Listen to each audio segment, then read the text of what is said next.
Hi, I'm Oliver from Nichol Smart Home. If you'll indulge me, I'd like to get personal for a moment. This business is a one-man band. I built this from scratch because I've been obsessed for years with the idea of creating the perfect smart home, where every device in the home can communicate seamlessly and intuitively to allow automations on levels so advanced we've not seen before.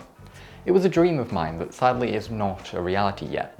But with Nichol Smart Home, I aim to build that future, one smart home at a time. A lot of users will want simple systems that simply chain a few devices together, but I believe that there will be some diamonds in the rough, so to speak.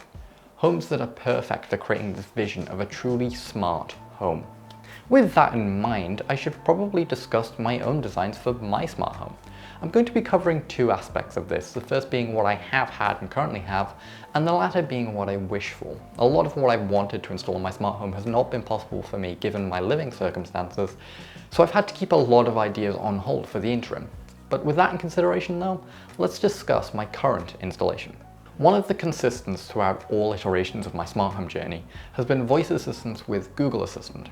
As temperamental as it can be from time to time, it's a highly effective tool to interact with these devices without using a screen. Short of installing one of our custom button panels, which we'll be doing a video on shortly, so get subscribed to make sure you see that. I use Google Assistant primarily out of preference, but also because it is a partially more open ecosystem compared to Amazon's Alexa, at least in terms of the functionality that integrations can have. It's easier to build bigger things with Google Assistant, at least in my experience. Moving on to action devices, it's plugs and lights galore. I've only been smartifying a bedroom for the time that I've been doing these installations, so the main things that have been done is just automating plug power to improve energy efficiency and accessibility, and lights for comfort and convenience, as well as the occasional energy savings. I have a Tapo Smart Light Bulb, a Tapo Smart Plug, as well as a Tasmotor Smart Plug, and an old Belkin Wemo, but we'll get to that. One of the common stories with these smart home installations is device deprecations, which is something that we have to be very careful of.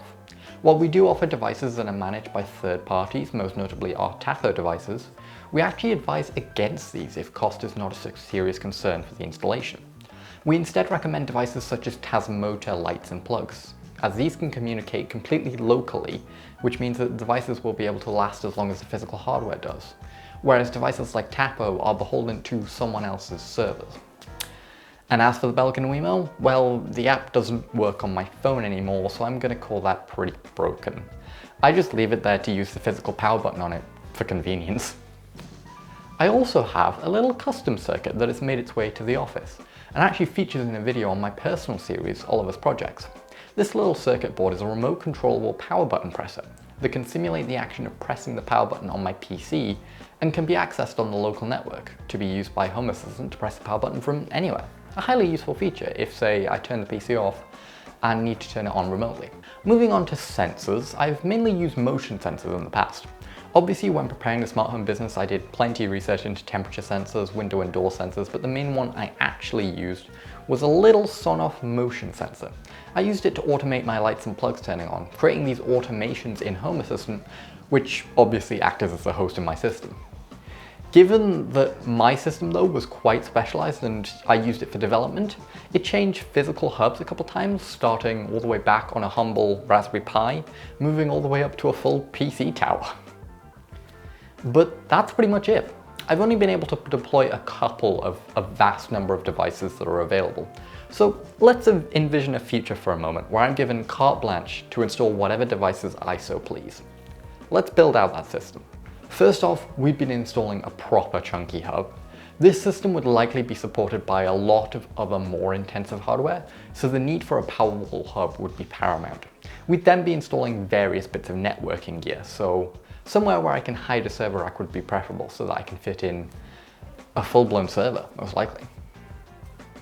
Now that we've done infrastructure, let's think of a typical room. Obviously this would change for some rooms. Bedrooms and bathrooms wouldn't have cameras, some rooms wouldn't have sensors, but the general outline would be this. Speaker wire in the ceiling for in-ceiling speakers, controlled by a Sonos amp connected into Home Assistant. This smart home would be controlled on a by-room basis with in-room touchscreens on the wall, so each panel would have the appropriate media player for the room with a custom dashboard in Home Assistant. I'd have the ability to swipe music into other rooms as we've developed that for similar features.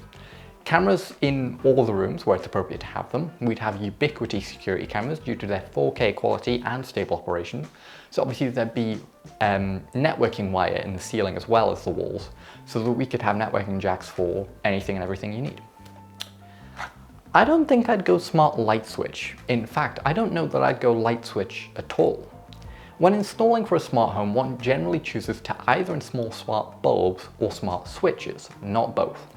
And I've always found that the bulbs were much more versatile in that nature anyway, with easy scheduling as well as color, temperature and RGB value changing anyway. So I'd probably choose to either have a physical button or just use the touchscreen to manually control the lights, with most control done by a motion sensor, tuned to allow for leaving the room without triggering the lights, and easily disabled to ensure that users who are not expecting it are not frustrated by it. So say if you have any guests in the house, you could turn it off so that you're not driving them crazy. There'd be smart thermostats with temperature sensors in the relevant places that would communicate back to Home Assistant, that would communicate directly with some form of control board to make the connections in the HVAC system. Often when we're installing thermostats, we can't connect them directly to that system, so Home Assistant would be absolutely necessary there. If possible, I would have all of the plugs smartified. I really want someone to make a Tasmo a firmware smart wall socket so that you can control and monitor power to the device without the unsightly plug pass-through. These would all be identified but not named, so that devices can easily be shifted around without being confusing, and obviously automations would be on all of these devices to maximize energy savings within the home.